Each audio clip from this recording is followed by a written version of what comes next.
Hola. Going to read 2 Nephi chapter 12 now.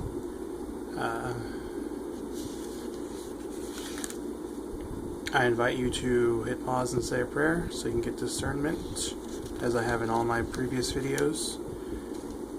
Even if you already have a testimony of the veracity of these things, you should still ask for better understanding. If you want to follow along online, there's going to be a link in the description so you can do that. And if you want your own physical copy of the Book of Mormon, you can get one through the other link in my description. The word that Isaiah, the son of Amoz, saw concerning Judah and Jerusalem.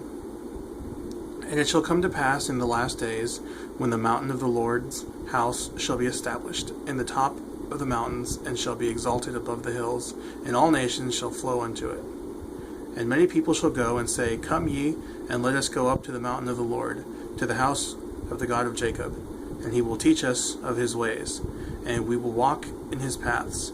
For out of Zion shall go forth the law, and the word of the Lord from Jerusalem.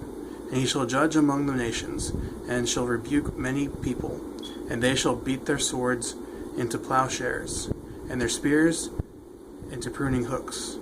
Nation shall not lift up sword against nation, neither shall they learn war any more. O house of Jacob, come ye, and let us walk in the light of the Lord.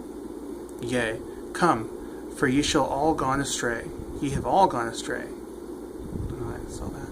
Every one to his wicked ways. Therefore, O Lord, thou hast forsaken thy people, the house of Jacob, because they be replenished from the east, and hearken unto soothsayers, like the Philistines, and they please themselves in the children of strangers.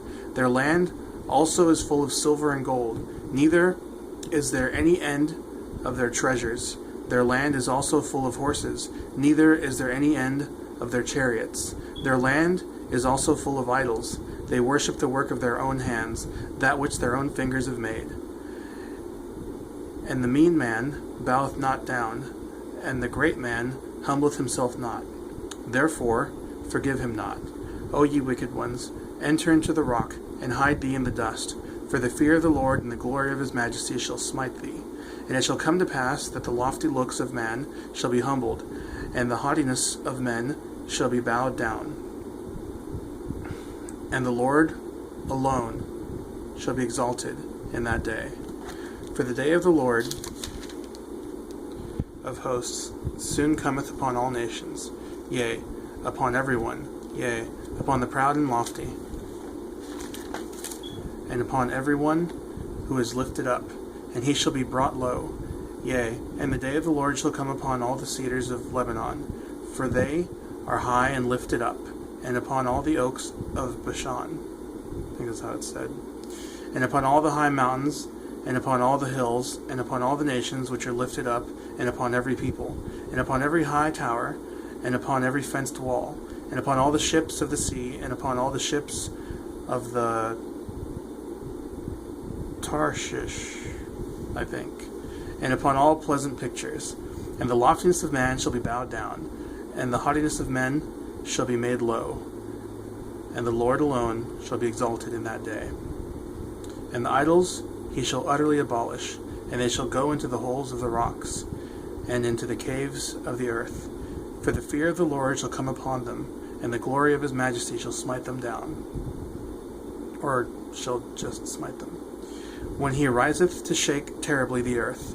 And that day a man shall cast his idols of silver, and his idols of gold, which he hath made for himself to worship, to the moles and to the bats, to go into the clefts of the rocks, and into the tops of the ragged rocks. For fear of the Lord shall come upon them, and the majesty of his glory shall smite them, when he ariseth to shake terribly the earth. Cease ye from man, whose breath is in his nostrils, for wherein is he to be accounted of? Alright, thanks for watching.